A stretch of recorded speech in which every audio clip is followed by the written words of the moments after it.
પહેલી પ્રક્રિયા જોવાની છે સંયોગીકરણની પ્રક્રિયા. સંયોગીકરણની પ્રક્રિયા એટલે કે જ્યારે બે કે તેથી વધુ પ્રક્રિયકો ભેગા થઈ અને એક નિપજ આપે તો આ પ્રક્રિયાને કહેવાય સંયોગીકરણની પ્રક્રિયા. ચલો જોઈએ સંયોગીકરણની પ્રક્રિયાનું ઉદાહરણ.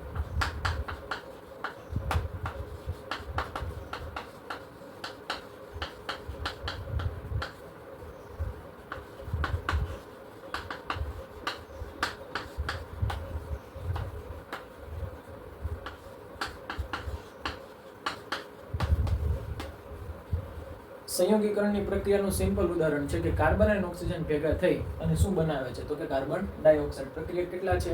2 અને નિપજ કેટલી મળે છે? 1. હવે આ જે સંયોગીકરણની પ્રક્રિયા થાય છે ત્યારે આપણને મળે છે સાથે સાથે ઉર્જા. અહીંયા બીજી એક વ્યાખ્યા ધ્યાનમાં પડે છે કઈ તો કે ઉષ્મા ક્ષેપકની. કઈ રીતે તો કે ભાઈ કોઈ પણ પ્રક્રિયા દ્વારા જો ઉષ્મા ઉત્પન્ન થતી હોય તો એવી પ્રક્રિયાને કહેવાય ઉષ્મા ક્ષેપક પ્રક્રિયા. સામાન્ય રીતે સંયોગીકરણ પ્રક્રિયામાંથી ઉષ્મા ઉત્પન્ન થાય છે એટલે આપણે એને કહીશું ઉષ્મા ક્ષેપક પ્રક્રિયા. ચલો બીજી આપણે આપણા શરીરમાં એક એવી સંયોગીકરણની પ્રક્રિયા થાય છે ક્યારે તો કે આપણને કાર્ય કરવા માટે ઉર્જાની જરૂર પડે છે જેના માટે આપણે ખાઈએ છીએ ખોરાક. જેમ કે ચોખા છે, દાળ ભાત છે, પછી ઘઉં છે, રોટલી છે, આવું બધું ખાઈએ છીએ. હવે એમાંથી સામાન્ય રીતે મળે છે કાર્બોદિત અને કાર્બોદિતનું શેમાં રૂપાંતરણ થાય છે તો કે ગ્લુકોઝમાં. ચલો ગ્લુકોઝનું રાસાયણિક સૂત્ર અહીંયા લખું છું C6H12O6. હવે તો કે ગ્લુકોઝમાંથી ડાયરેક્ટ આપણને ઉર્જા મળવાની નથી. ગ્લુકોઝ જ્યારે ઓક્સિજન સાથે રિએક્શન કરે છે, પ્રક્રિયા કરે છે ત્યારે એમાંથી કાર્બન ડાયોક્સાઇડ, પાણી અને ઉર્જા મુક્ત થાય છે. ચલો એનું રાસાયણિક સમીકરણ આ રીતે લખાશે. અહીંયા છે ગ્લુકોઝ વત્તા ઓક્સિજન અને એ આપણને આપે છે કાર્બન ડાયોક્સાઇડ વત્તા પાણી અને પ્લસમાં શું આપે છે તો કે ઉર્જા આપે છે, જે ઉર્જાનો ઉપયોગ આપણે રોજિંદા જીવનમાં કરીએ છીએ. બીજી પ્રક્રિયા જોવાની છે વિઘટનની પ્રક્રિયા. વિઘટનની પ્રક્રિયા મુખ્ય 3 રીતે થાય છે. કોઈ પણ પ્રક્રિયકને ઉષ્મા આપીને, કોઈ પણ પ્રક્રિયકને સૂર્યપ્રકાશ આપીને અને બીજું તો કે વિદ્યુત વિભાજન દ્વારા 3 પ્રક્રિયા થાય છે કે જે વિઘટનની પ્રક્રિયા કહે છે. એમાં પહેલી આપણે જોવાની છે ઉષ્મા દ્વારા કઈ રીતે વિઘટનની પ્રક્રિયા થાય છે. ચલો જ્યારે ફેરસ સલ્ફેટને FeSO4 ને ઉષ્મા આપવામાં આવે છે ત્યારે તેને 3 નિપજો મળે છે. ફેરિક ઓક્સાઇડ, સલ્ફર ડાયોક્સાઇડ અને સલ્ફર ટ્રાયોક્સાઇડ. આ પહેલી પ્રક્રિયા થઈ કે જ્યારે કોઈ પણ તત્વને અથવા તો કોઈ પણ પ્રક્રિયકને ઉષ્મા આપવામાં આવે છે ત્યારે તેનું વિઘટનમાંથી આપણને 3 નિપજ મળે છે. બીજું છે કે કોઈ પણ પ્રક્રિયકને સૂર્યપ્રકાશ આપવામાં આવે છે જેમ કે AgCl2 સિલ્વર ક્લોરાઇડ, ત્યારે એનું સિલ્વર અને ક્લોરાઇડ આ બંને નિપજોમાં વિભાજન થાય છે અથવા તો વિઘટન થાય. વિઘટનની ત્રીજી પ્રક્રિયા આપણે અહીંયા જોઈશું. હવે શું કરવાનું છે તો કે એક કાચના બીકરમાં 2 કસનળી લઈ એમાં ગ્રેફાઇટનો સળિયો નાખીને ઊંધા તળિયે જોઈન્ટ કરી દેવાના છે. એની સાથે વિદ્યુત કોષ જોડવાનો છે, ધન સાથે એક છેડો અને એક છેડો ઋણ સાથે. હવે બધા જને ખબર છે કે ધન છેડાને આપણે એનોડ કહીશું અને ઋણ છેડાને કેથોડ કહીશું. હવે કરવાનું શું છે તો કે કસનળી થોડીક ડૂબેલી રહે એ રીતે ત્યાં સુધી બીકરમાં પાણી ભરી દેવાનું છે. હવે જેવી જ આપણે વિદ્યુત પરિપથમાં આપેલી કળને ચાલુ કરશું ત્યારે તો કે એનોડ ધ્રુવ છે અથવા તો કેથોડ છે. કેથોડમાંથી જે પરપોટા નીકળે છે અને એનોડમાંથી જે પરપોટા નીકળે છે બંને અલગ અલગ વયનો પરપોટા હશે. હવે બધા જને ખબર છે કે પાણીમાં છે H2O એટલે કે હાઇડ્રોજન 2 અને 1 ઓક્સિજન રહેલો છે. આ બંને સંયોજન અને પાણીનું નિર્માણ કરે છે. એનોડમાંથી ઓક્સિજન વાયુ નીકળશે અને કેથોડમાંથી નીકળશે હાઇડ્રોજન વાયુ. પાણીમાં H2O એનું પ્રમાણ છે 2:1 એટલે કે જ્યારે 2 અણુ હાઇડ્રોજનના હોય ત્યારે 1 અણુ ઓક્સિજનનો હોય છે. આ રીતે થાય છે પાણીનો વિદ્યુત વિભાગ.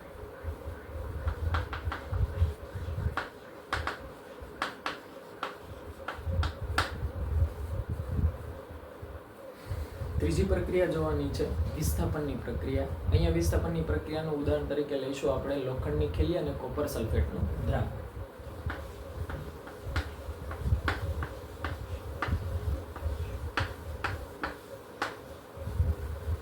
કોપર સલ્ફેટના દ્રાવણમાં જ્યારે લોખંડની ખીલી નાખવામાં આવે છે ત્યારે લોખંડ છે અથવા તો આયરન છે એ Cu નું વિસ્થાપન કરી અને SO4 સાથે સંયોજાઈ જાય છે.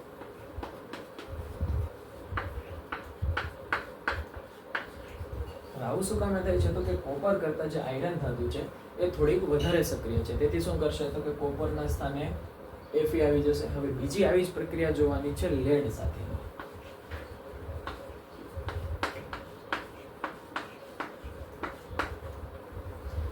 લેડની પ્રક્રિયા કોપર ક્લોરાઇડ સાથે કરતા લેડની પ્રક્રિયા કોપર ક્લોરાઇડ સાથે કરતા ફરી પાછું કોપરનું વિસ્થાપન થાય છે અને ક્લોરીન સાથે કોણ જોડાઈ જાય છે તો કે લેડ જોડાઈ જાય છે.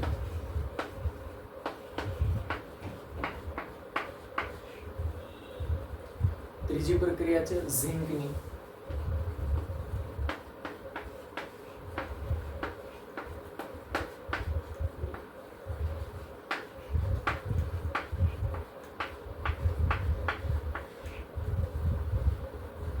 ત્રણ પ્રક્રિયામાં કોપર સલ્ફેટનું દ્રાવણ અને કોપર ક્લોરાઇડનું દ્રાવણ એની સાથે જ્યારે કોઈ પણ ધાતુની પ્રક્રિયા કરવામાં આવે છે તો કોપરનું વિસ્થાપન થઈ જાય છે. શું કામે? તો કે આયરન, લેડ અને ઝિંક એ ત્રણે ત્રણ કોપર કરતાં થોડાક વધારે સક્રિય છે. ત્યારબાદ ચોથી પ્રક્રિયા જોવાની છે દ્વિવિસ્થાપન. વિસ્થાપન પ્રક્રિયામાં આયરન જ ખાલી કોપર સાથે વિસ્થાપિત પ્રક્રિયા કરી અને એને અલગ કરતો હતો. હવે દ્વિવિસ્થાપનમાં તો કે બંને ધાતુઓ બીજા બંને દ્રાવણ સાથે વિસ્થાપનની પ્રક્રિયા આપે છે. ઉદાહરણ તરીકે અહીંયા જોઈએ.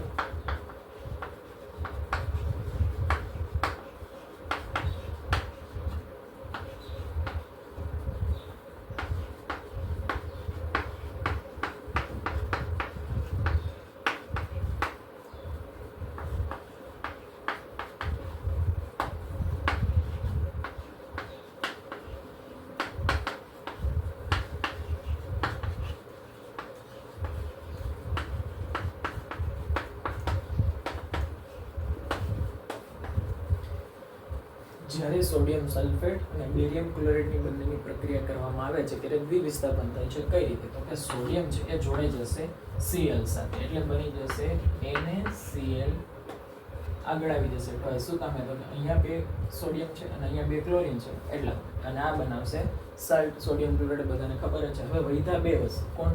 તો કે બેરિયમ અને SO4. ચલો ફરી એક વખત. દ્વિવિસ્થાપનની પ્રક્રિયામાં જ્યારે સોડિયમ સલ્ફેટની પ્રક્રિયા બેરિયમ ક્લોરાઇડ સાથે કરવામાં આવે છે ત્યારે સોડિયમ સલ્ફેટની પ્રક્રિયા બેરિયમ ક્લોરાઇડ સાથે કરવામાં આવે છે ત્યારે સોડિયમ છે એ ક્લોરીન સાથે સંયોજઈને સોડિયમ ક્લોરાઇડ આપે છે. બીજું કે જે બેરિયમ છે એ સલ્ફેટ સાથે સંયોજે અને બેરિયમ સલ્ફેટ આપે. જોવાની છે ઓક્સિડેશન અને રિડક્શન પ્રક્રિયા.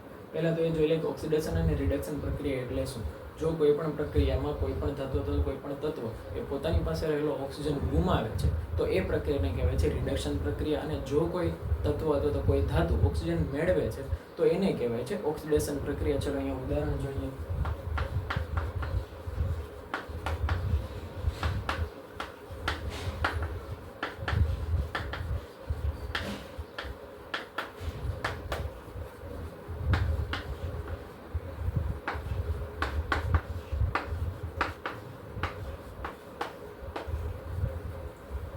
કોપરની જ્યારે ઓક્સિજન સાથે પ્રક્રિયા કરવામાં આવે છે તો એ કોપરના ઓક્સાઇડ બનાવે છે. એટલે અહીંયા કોપર પાસે ઓક્સિજન નહોતો, પણ જ્યારે નિપજ મળે છે ત્યારે એની પાસે ઓક્સિજન છે.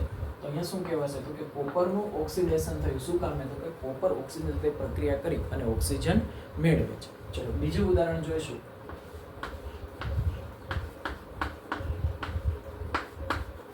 જ્યારે કોપર ઓક્સાઇડને હાઇડ્રોજન વાયુ ઉપરથી પસાર કરવામાં આવે છે ત્યારે શું થાય છે?